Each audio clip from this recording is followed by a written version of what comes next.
5 of PBQ Slush Pile. We take more time than other editorial boards, but we stand behind our methodology. So much so that we're going to share our process with you through this podcast. Welcome to the editorial table. I'm Kathleen Volkmiller. I run the graduate program in publishing here at Drexel University, and I'm co-editor of Painted Bride Quarterly. I write creative nonfiction and essays. I've been published in Salon, New York Times, Brainchild. I have a piece upcoming in Oprah, and I am in the audio studio in Philadelphia. But I think first I'm going to head out to our remote people. This week is really special because Dr. Marion Wren is in the same time zone. Boom. Boom. So I don't get to have her in the room, can't hold her hand yet, but we can all be in the same time zone, and there will be no cuckoo clock today. No cuckoo clock. The but first soon episode KVM. without a cuckoo clock for those who are avid fans who are paying attention to these things. So, Dr. Marion Wren, tell us about you and where you are. I am sitting in my lovely little New York apartment, and it's on the first floor on Morton Street, and so we are bound to catch some New York noise. And you know, that maybe that will stand in for the cuckoo clock, a fire truck, maybe a screaming pedestrian. You know, God love the West Village. So I'm Marion Wren. I run the writing program at NYU in Abu Dhabi. And I am co-editor for the Painted Bride Quarterly, and I've been working with Kathy for, Kathleen, how long has it been? How old is he? Don't we like 20? to just say more than 20 years? Let's just keep it there. Let's keep it more there than for the 20 next years. 40, 50 years. Fair We'll enough, say more fair than enough. 20. What is time? What is time? But yeah, I write creative nonfiction. I do media history and cultural analysis, and I run a writing program, and I love PBQ. And I'm gonna bounce this over now to our other New York colleagues. So it's nice to be in your time zone, other New Yorkers. Yeah, Jason, why don't you go next? Hello, I am Dr. Jason Schneiderman. I am coming to you from my lovely but windowless office in Tribeca at the Borough of Manhattan Community College, where I am an assistant professor. Wonderful. And Miriam, our third New Yorker today. I'm Miriam Heyer. I think I've been with PBQ for about 9 years. Started as an intern, and now I'm an editor, and I am coming to you from Union Square. Awesome. And now back into Philadelphia with me in the studio is Tim Fitz. Yes, I'm sitting here in the basement studio also with Kathleen, and I teach freshman writing here at Drexel University, and I've been reading with the Painted Bride Quarterly for a little over 2 years, which has been fantastic. And my new chapbook has just come out with the Head in the Hand Press here in Philadelphia called All 88 Keys. And my other stories have appeared in the Gettysburg Review, Granta, Shenandoah, and other literary magazines. And my novel, The Soju Club, will be coming out as a Korean translation, hopefully next month, with Moonhak Dangne Press in Seoul. Nice. Congratulations. Thank you. Yeah, super cool. And he just granted me with a copy of the chapbook from Head in Hand Press, so I'm really excited. Nice. Yeah, I'm holding it in my little hands right now. So, all right, let's move on to the work. So all of these poems can be found on the PBQ site. Just go to pbq.drexel.edu and then click on podcast, and you can find each episode. I kind of love this. Our first poet up today is Maggie Queenie, and she submitted her work for the Monsters issue. If you're paying attention, you realize that we do themed issues every now and then, and one of the ones we're collecting for is Monsters. When we asked Maggie Queenie for permission to use her work, she said, "This sounds fascinating and terrifying,"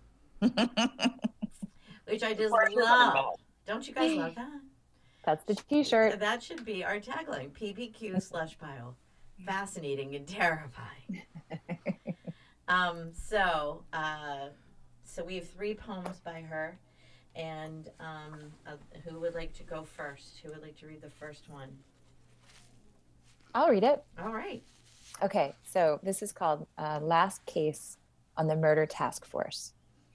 A telephone splices the night, lit nerve ending or lightning strike, and the child rises all lung, all mouth, and howl. The man rises from inside the mother, rises from the casts of his fingers, clutched into the sheets, and separates the boy's head from his chest. He runs, knife in hand, body and arms, floor to floor, beating on doors as the thin limbs jog at his sides. He palms the boy's head, guides the jaw back to the neck, but blood leaks and blacks his bared chest in the stills taken later that night. The state assigns my father to the defense. He twists the tinny He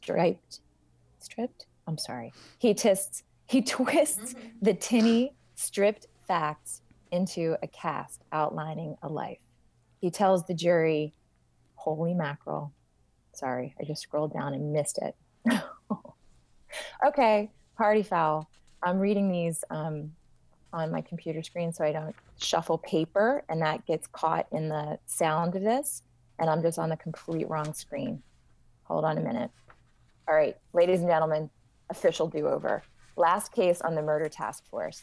A telephone splices the night, lit nerve ending or lightning strike, and the child rises all lung, all mouth, and howl. The man rises from inside the mother, rises from the casts of his fingers clutched into the sheets, and separates the boy's head from his chest. He runs, knife in hand, body in arms, floor to floor, beating on doors as the thin limbs jog at his sides. He palms the boy's head, guides the jaw back to the neck, but blood leaks and blacks his bared chest in the stills taken later that night. The state assigns my father to the defense. He twists the tinny, stripped facts into a cast outlining a life. He tells the jury the man grew up a thing burnt by his grandfather, his mother, that his thin body smoked and scabbed taut. And then the foster homes and the beatings and the drugs and the howl and the boy and the knife. The state threads a new heart into the man's chest.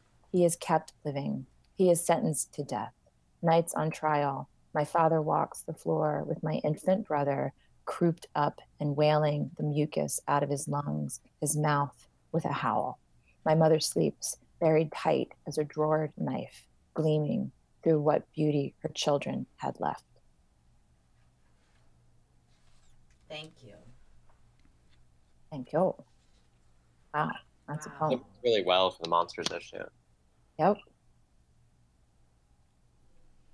Those images, it's just so dense. So dense. I love the opening, the lit nerve ending, and the child rises all lung, all mouth, and howl. That's fantastic. I mean, just the rhythm and I guess if you can see this if you're looking on the website, but the line breaks and the stanza break there are just gorgeous. Yeah. All lung, mouth, and howl. Yeah, and it's such an amazing and wonderful gift when we come back to the father walking with the infant son, and we get those same words, right? Yikes! That's where it really brings it home, and. So what's with the state threads a new heart into the man's chest? What does that mean? Well, I think I think for me the line is the state assigns my father to the defense. So now the father has this horrific soul struggle that he has to deal with. He has to somehow make this man seem like not a monster, and I think that ties into the state threads a new heart into the man's chest, where they have to humanize this man, the criminal. I agree. That's just how I read it. They paint this empathetic picture of him, for the jury, but he's still sentenced to death. I read it like Miriam. I actually really thought it was a literal heart transplant. Oh, really? Yeah. Well, I'm very literal. I don't. Yeah, I guess I read it on that turn where it says the state assigns my father to defense. He twists the tinny stripped facts into a cast outlining a life, but you get him like making the story, right? Like making the story for the court, for the trial. But I think one of the things that I really also admire about the poem is, it's working in couplets, but boy, oh boy, does she work a list, right? Like the rhythm of these lists and these details, the way it sort of like tumbles into the next thing and like accumulates into sense, reminds me so much of, say, like Robert Pinsky, right? Or that poem of his called The Shirt, right? Where you get the sort of the listing in the, as part of the pleasure of the sound of the poem. I think she's got a lot of that happening here too. Yeah. I like. But Miriam, you were trying to say something. No, I was going to say that I also read it literally, and I think it's, you know, it's asking questions about what one person's crime does to another family, but I think it's also kind of exploring what the state, how the state serves you or doesn't serve you, like the idea that the foster homes kind of both produce you and are you where you wind up in a certain sense. And I liked that about the poem. Yeah, and I think that's right where I'm talking about too, right? And then the foster homes and the beatings and the drugs and the howl and the boy and the knife, right? Like you get the sort of juxtaposition of those images, like gives you the narrative of this crime or the trajectory towards it. Well, right? it's its own thread too. Like the very next line is about how the state threads something, and I think that in some sense, at least for the defense of this criminal, the state has threaded this crime together as well. Yeah. Yeah, those are the tinny strips, you know, those the list of the portraiture of the criminal, you know. Yeah. Jason, I think we might be at the place we were with those poems where you're like, wow, if all we're going to do is sit around and praise it, maybe we're ready to go. Yes, I have no patience for this talking nicely about things. Let's move on. This is too good. That's how we do it in New York. We're like, yeah, there's nothing. It's great. Well, all right. So we're an odd number. We're an odd group and an odd number. So we're 5 today, which is great. 2 in Philly, 3 in different locales in New York. Philadelphia will 1, 2, 3 shoot it, and you 3 New Yorkers, please text away to Joe Zhang, our producer. Ready? 1, 2, 3, vote.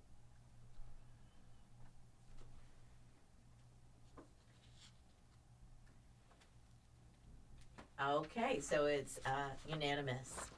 Yay. All 3 remote votes are yes, and we're yes in the studio. So way to start episode 5. Excellent. All right. How about Knox? I'll just do this one, okay? Great. Knox. This is our same poet, Maggie Queenie, and also Monsters. Knox. A child teethes through the door. A loop of scream and whimper traces the length of the porch. Morning, I find the blood left by the raw gums rubbed like a hand along the rail, the floor, the frame and lock to the front door. At night, I stay inside. Listen to the tap somnolent in the pipes, the house drafts, the moon pushing to perfect circle. The birds curl into their fists of nest, their small breasts hot hulls above the shriek of owl-torn mice. Animals take a human voice in dying, their wet tunnels of throat, slick and holy as the inside of a flute, bottom into the black running under. Wow. All right. So I'm really digging Maggie Queenie stuff, but I have a question about this one. What is Knox? Like Isn't it just a word for night? Is it? Is that what it's doing there? Okay.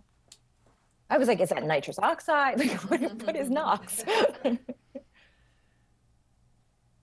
Well, if you Google Knox, it comes up as a noun, oxides of nitrogen as atmospheric pollutant. Oh, okay. So what? And I checked on the Latin. It is in fact the Latin word for night. It is Latin. All right. So, okay. Thank you very much, team. That's very helpful. Animals take a human voice in dying. Right? Stop. up. Right? I think about that all the time. Yep. I love how this just the image of a child teething as an animal dying, and the way that the blood, I mean, because like it's like Wolverine, right? I mean, a child teething is horrifying. That basically our bodies are designed in these like terrible ways that do all these awful things to us. Like Wolverine. Thank you, Jason. Yes, actually, well said. Right, like the teeth shoving through the gums is a transformation not unlike American Werewolf in London. Sure. It's absolutely. I mean, childbirth, like until like from the time you're born to the bodies are awful. All right, but wait, in the poem, right, it's through the door, a loop of scream and whimper traces the length of the porch. Morning, I find the blood left by the raw gums rubbed like a hand along the rail, the floor, the frame, and lock to the front door. So what? Like this child was like gnawing its way out of the house? Like what? It's such a creepy, nightmarish image, right? So what did you guys make of that? Just the, like, I mean, I like the children, I've been around teething babies and none of them left like blood behind them everywhere. But I do love the image that like this child is sort of like gnawing on anything it can get its hands on. And, it's like a horror movie. I dig that. Yeah. What do you think, Tim? I dig it less than the other poem because one, I don't know if it's because I'm digging this less or I just liked the other one so much. The other line, the other poem, I don't want to get back to the other poem too much, but the state assigns my father to the fence. To me is one of the most horrific things that can happen to somebody is to know somebody's guilty of such an awful crime and then have to try to set them free. So I'm still kind of grooving on that poem, and this one is harder for me to get into because I don't know if the child teething is the sound of the animal outside. I used to sit on my back porch when I lived in Maryland during grad school, and there were a bunch of foxes out there, and I don't know if they were mating or eating something, but they would make these wonderful throaty guttural screams that would go on for like a half hour, and I used to hang out and listen to them.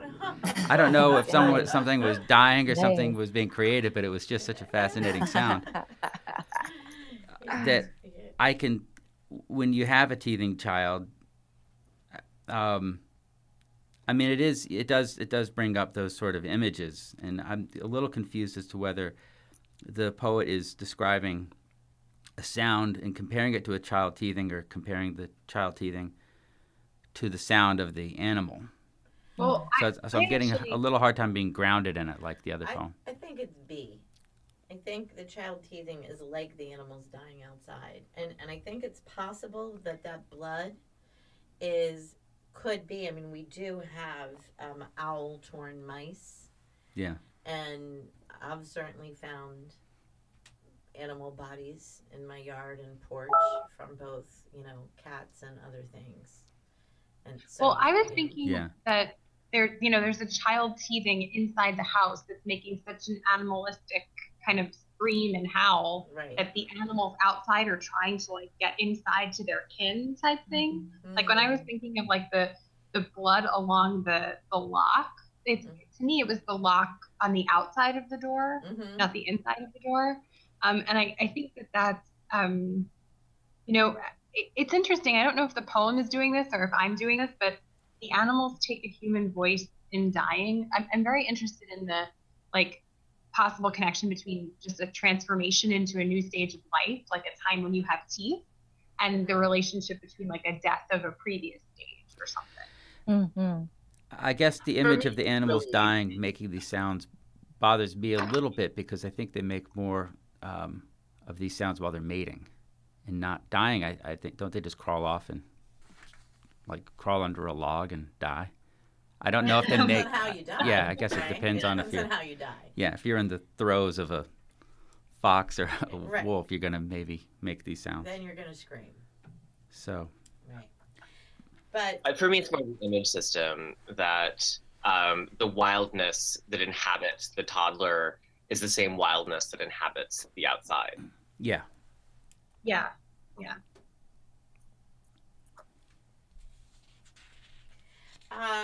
let's just look at the poem itself too. Like, she's done couplets again, and she's done all this really intense imagery. It's not as repetitive. You know, the one that we just voted in has the same images come up again. We get knives, howl, mouth, repeated, right? This doesn't do that, but I would say what is like is the intensity of these images, and the couplets. How do you think that works?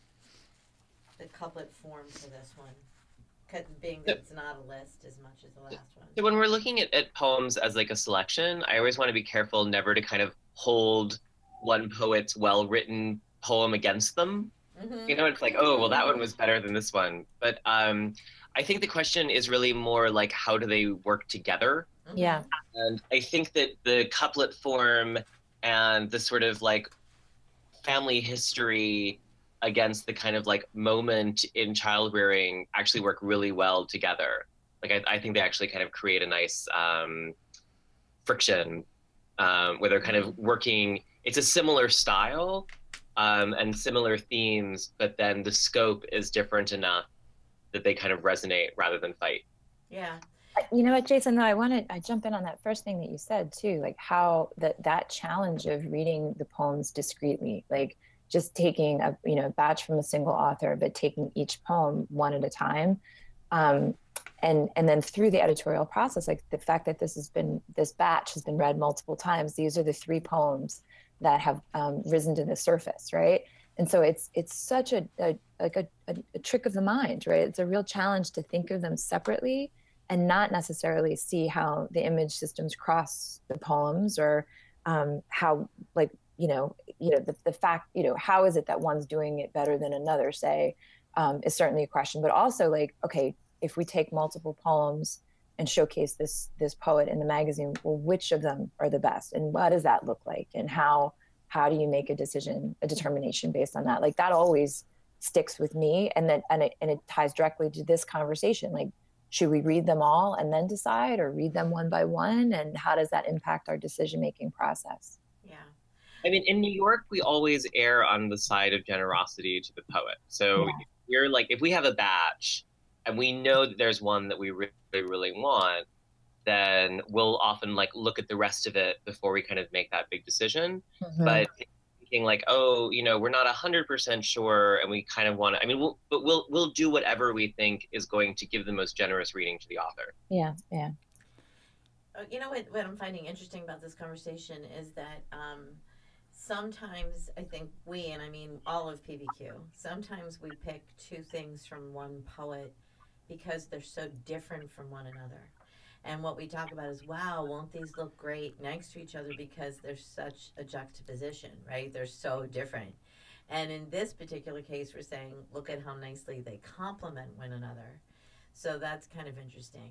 I mean, I personally feel like each poem should stand alone, absolutely be able to stand alone, and would be a yes on its own, and not only get in because of its companion, right? Mm-hmm. Mm-hmm. But we also in Philly often discuss a poem and say, is there anything else by this author? And read the next one.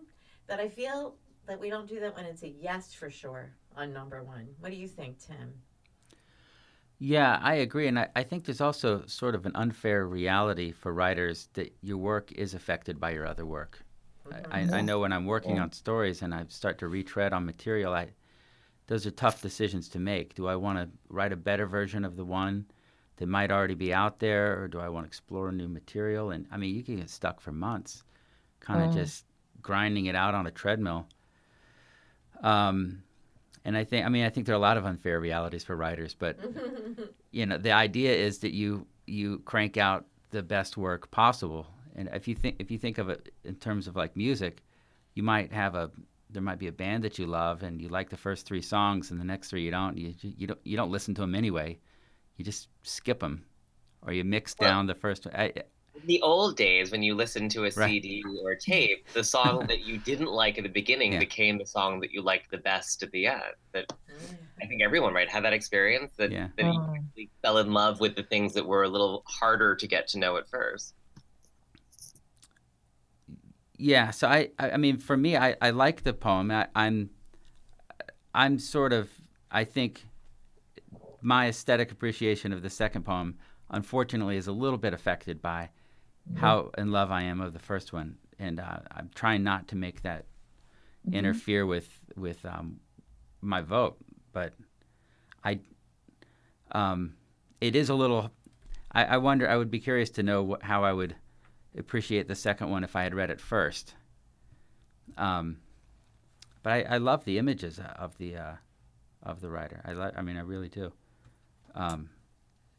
Maybe we should just try really hard to talk about Knox. Yeah. By itself. Yeah.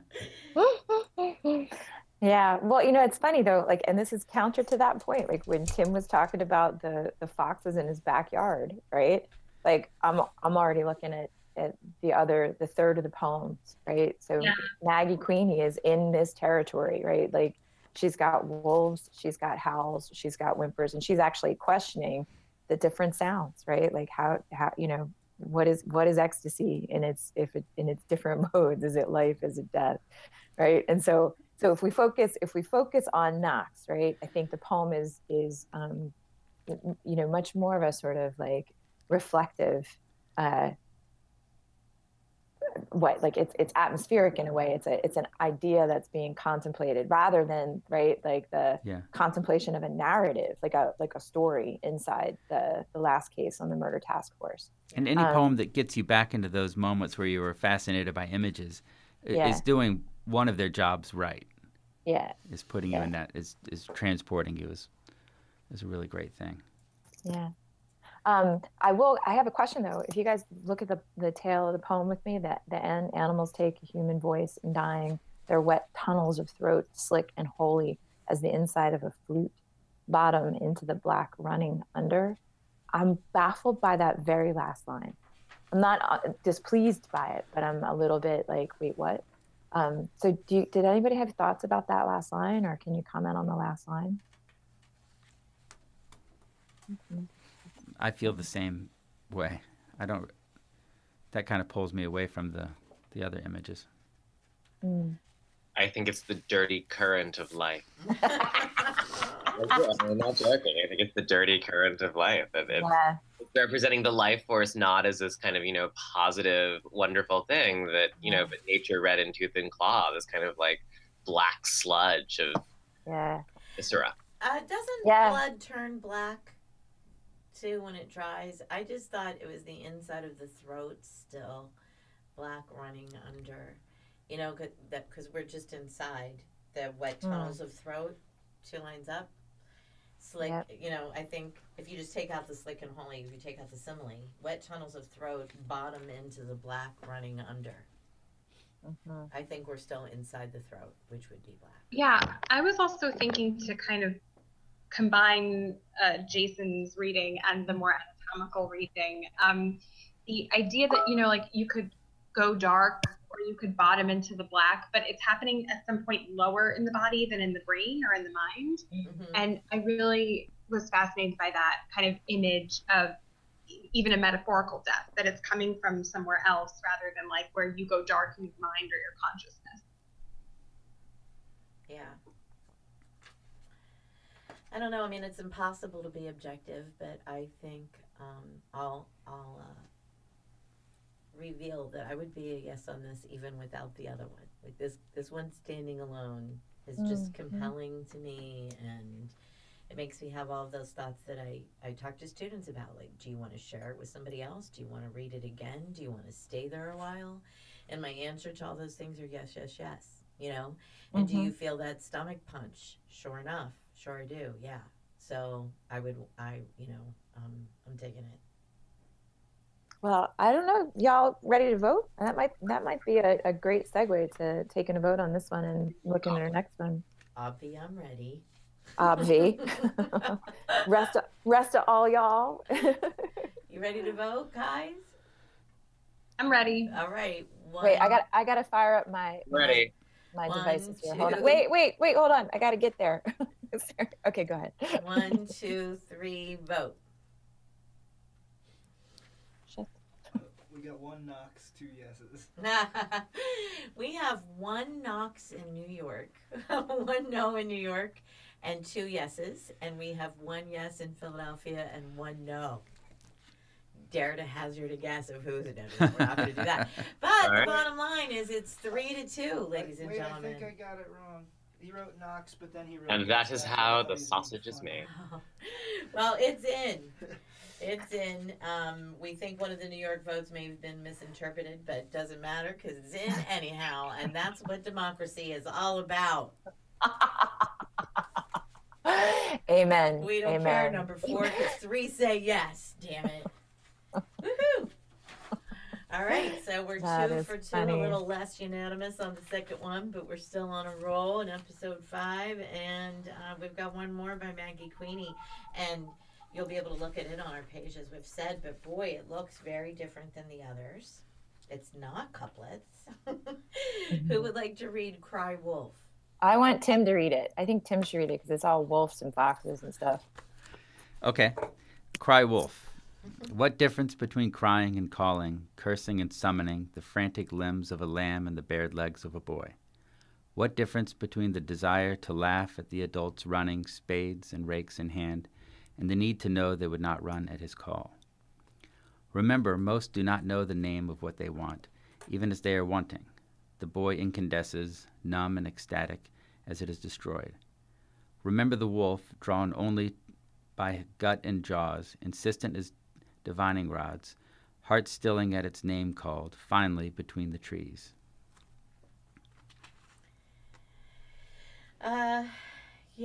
I guess I gotta be the one that says that you made a mistake in the reading. And Tim, it's kind of hysterical. Yeah, and Ken. Where you made it. All right. It's- I'm going to redo this one. Let's do another do-over. Yeah. Because It's the body incandesces, right? You said The boy I incandescent. said the boy incandesces. Yeah. he said the need to know they would not run at his call. Okay. The third line of the second stanza. I said they would not. Yeah. We have Interesting. Yeah, I'm still in that traffic fascinating. jam. replay, Oh. which is I'm still so stuck in that. crazy. Yeah. No, I think this podcast is in the Bermuda Triangle, right? I think Yeah. our capacity to read is We're all Okay. The problem is we're all in the same time zone. that's what's happening. We're Well- in the Bermuda We should shake Triangle. this up. Okay. Well, I loved hearing that first poem read again, so maybe it's a good thing. Yeah. Yes, that's a Yeah. good thing. So, Good. Let's do it Okay. again. cry wolf. What difference between crying and calling, cursing? Wait, time out. What is that? I'm hearing like I'm gonna maybe we switch readers. I'll take the next one. No, We're no, not no. drunk enough in Philadelphia. Hang on. No, Thank you. I'm It's hearing only some like 12:30. some Right. strange feedback. Are you guys getting that too or no? I did when he started reading, but now I'm okay. Okay. Okay, well, he made I want more of the feedback. he made another verbal mistake, but he's So gonna, if I do shake it, it off. if He's I gonna don't shake his- it off, it's just the way it is. All right, today. third try. You got this. Cry Sorry. wolf. What difference between crying and calling, cursing and summoning, the frantic limbs of a lamb and the bared legs of a boy? What difference between the desire to laugh at the adults running, spades and rakes in hand, and the need to know they would run at his call? Remember, most do not know the name of what they want, even as they are wanting. The body incandesces, numb and ecstatic as it is destroyed. Remember the wolf, drawn only by gut and jaws, insistent as divining rods, heart stilling at its name called, finally between the trees. Woohoo! You got that. Very well done. Thank you. Bravo. Bravo.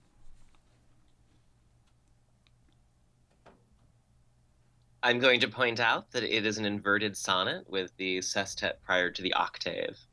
Well, Wow. too fancy. Sexy boy. Free verse with no rhyme scheme, but establishing the question prior to the response. Oh, Nice. yeah. But that being said, I do not like this one. Okay, why not? The questions don't feel that compelling to me, and the insistence, the sort of the chanting of remembering, remember the wolf, remember that most do not know the name of what they want.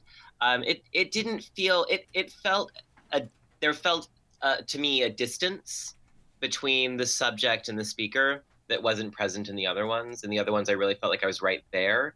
And in these, I feel like there's a kind of intellectual distance, sort of reminding, insisting, very kind of like just at a remove that I didn't feel in the other poems.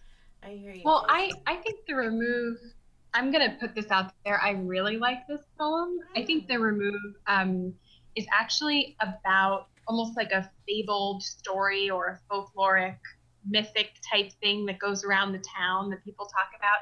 Because I'm thinking of, you know, obviously the boy who cried wolf, and how this became such an iconic story, and this saying poem is like playing with that and rewriting it. And I do like the idea. I'm thinking of like the Stephen Dunn poem Odysseus's Secret, which is like, I'm going to butcher the line, but where you can't tell what you choose and what chooses you. Mm-hmm. And I feel like that's the whole thing about crying wolf. Like eventually you do get to the point where you can't tell if you're summoning something or if something is chasing you, I guess.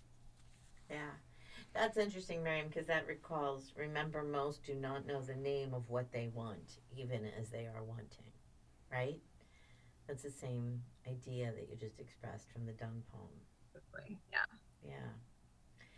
It's a kind of, I don't know which one of you, I think this backs up Jason in a way. This one has what I talk to students about as an authorial presence. I kind of feel the poet saying, you know, I am writing a poem, you know, that kind of distance. Like it's not real and raw, it's a little too posed.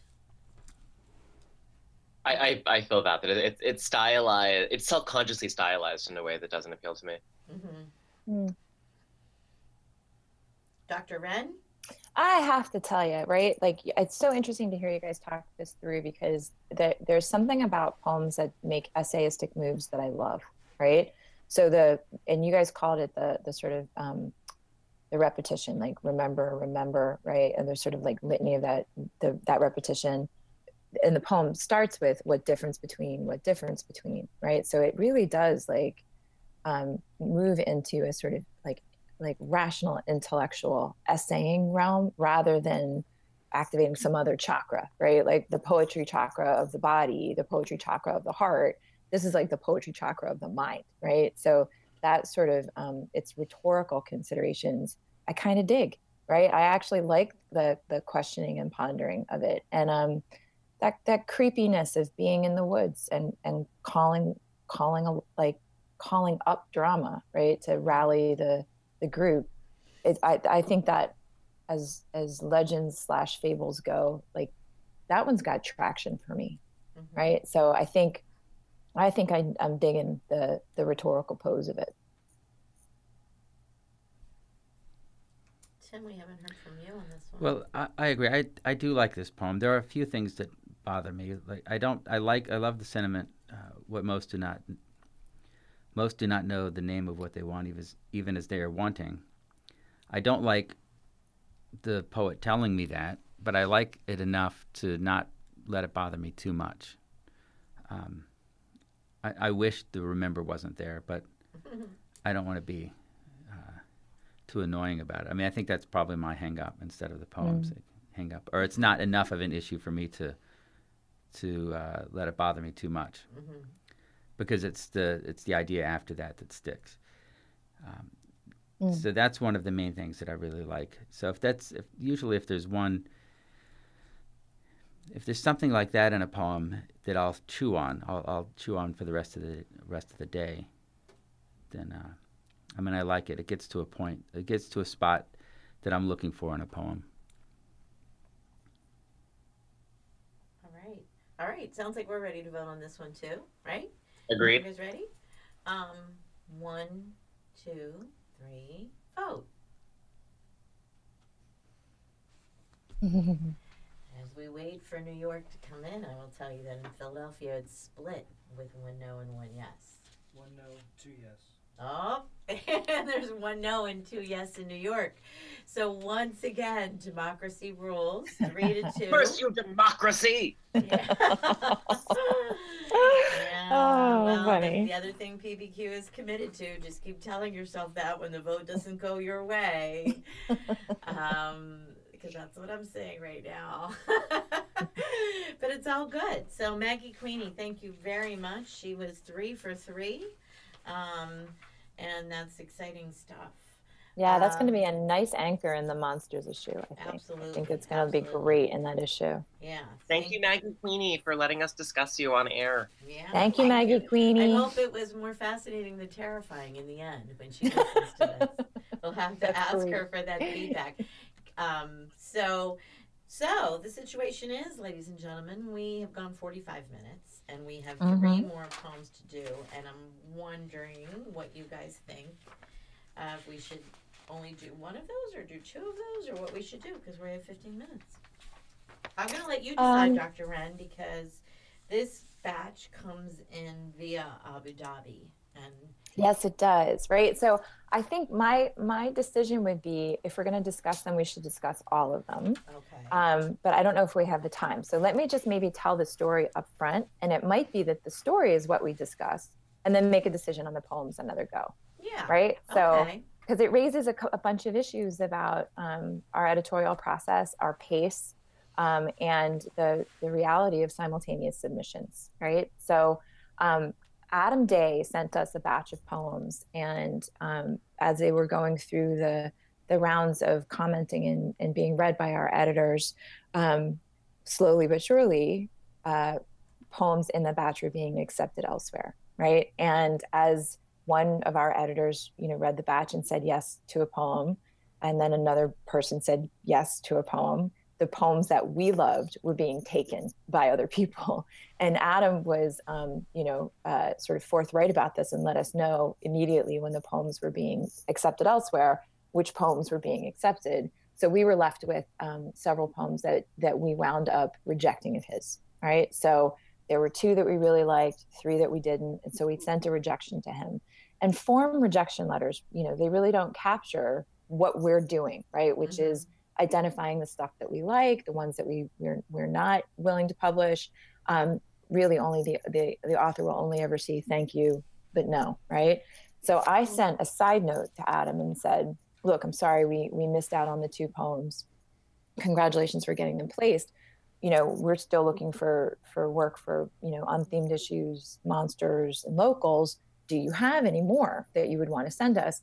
And lo and behold, he was able to send us a new batch, right? And so what we'd be looking at are 2 or 3 poems from the second batch that he sent us that went through a couple rounds of readers, and we identified the 2 or 3 that we would want to discuss in the podcast. So that's where we stand with this poet. That's the narrative of the batch and batches that he sent our way. But it really does raise issues about, simultaneous submission and contacting authors and the sort of blanket silence, really, of a rejection, right? Like you don't really know what the story was. Right. To explicate a little further, I know that probably all of our listeners use Submittable to submit, but unless you're on an editorial staff, you might not know that there are notes that run along the side of the submission that tell the narrative of how it's going in the editorial process. So, what this narrative strip looked like is somebody said yes to one of the poems, and before it got to another 2 readers, and therefore got to the editorial table, before there was a chance for discussion, Adam wrote in and said, poem A has been taken elsewhere. So now that's no longer open for discussion, right? So it's interesting sometimes to look at the notes on the side of Submittable and see how that narrative goes. And that always breaks our heart when somebody got to it first, which is one of the reasons why we're doing this podcast, to talk about why people get to their work first.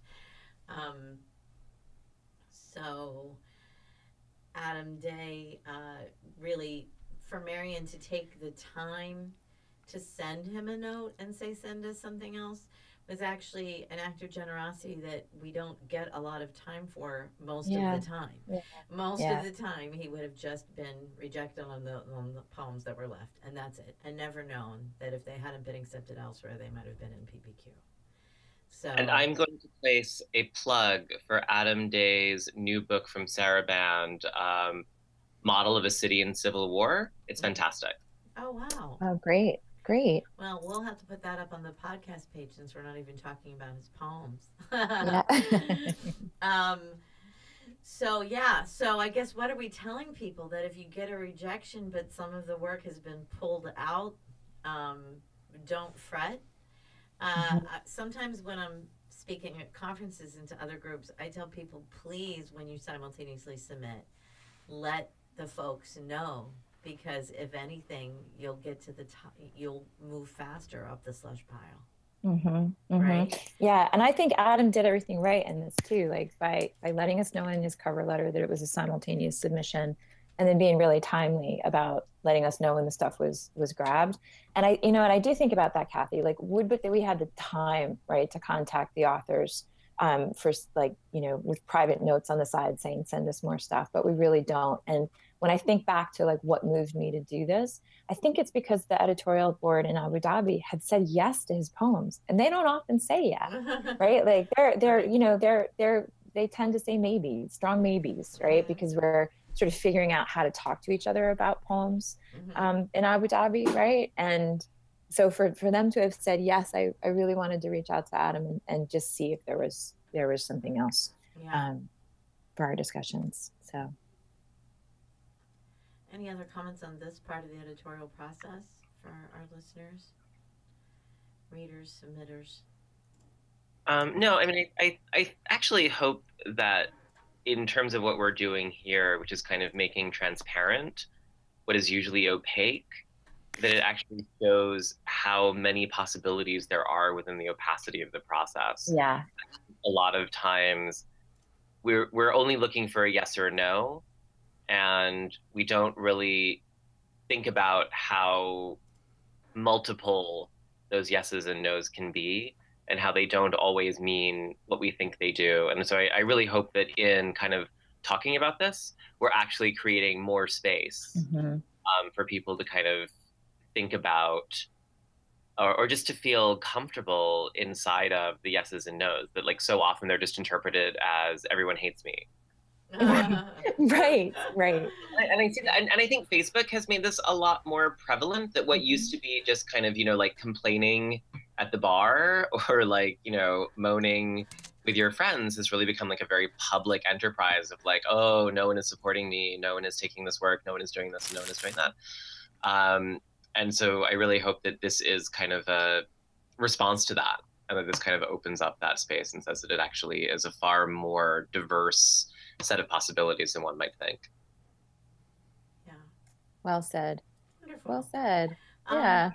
All right. Well, by way of wrapping this up and saying goodbye, I'll mention that episode 6 will most likely be inside intel from AWP in LA. Really excited to be going there. Have no idea what we'll be talking about, but we're going to talk in LA and make a podcast out of it.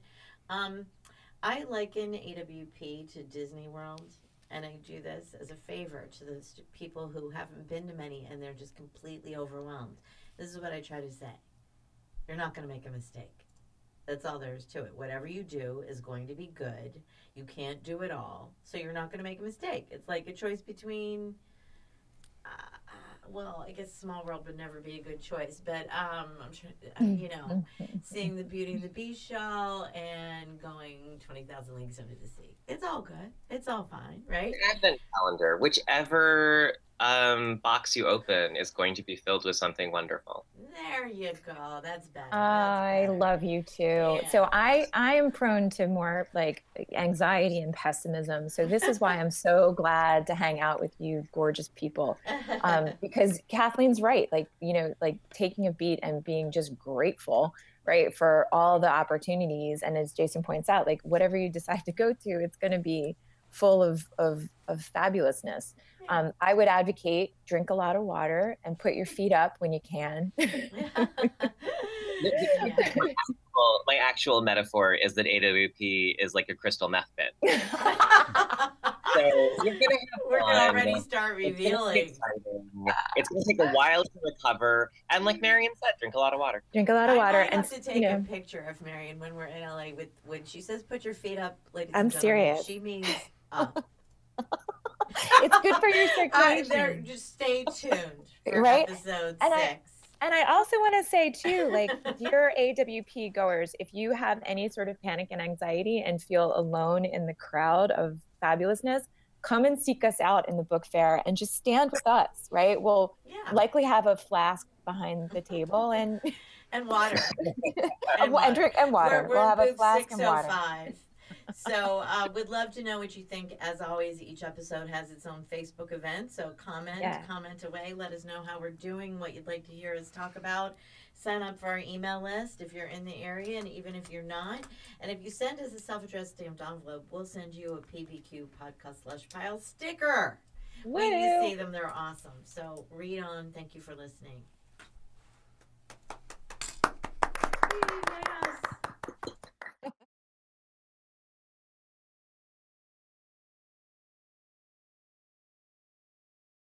This podcast is produced through a joint venture of Drexel University's Office of Information Resources and Technology and the Painted Bride Quarterly Magazine. This podcast is the property of Painted Bride Quarterly Magazine. All rights reserved.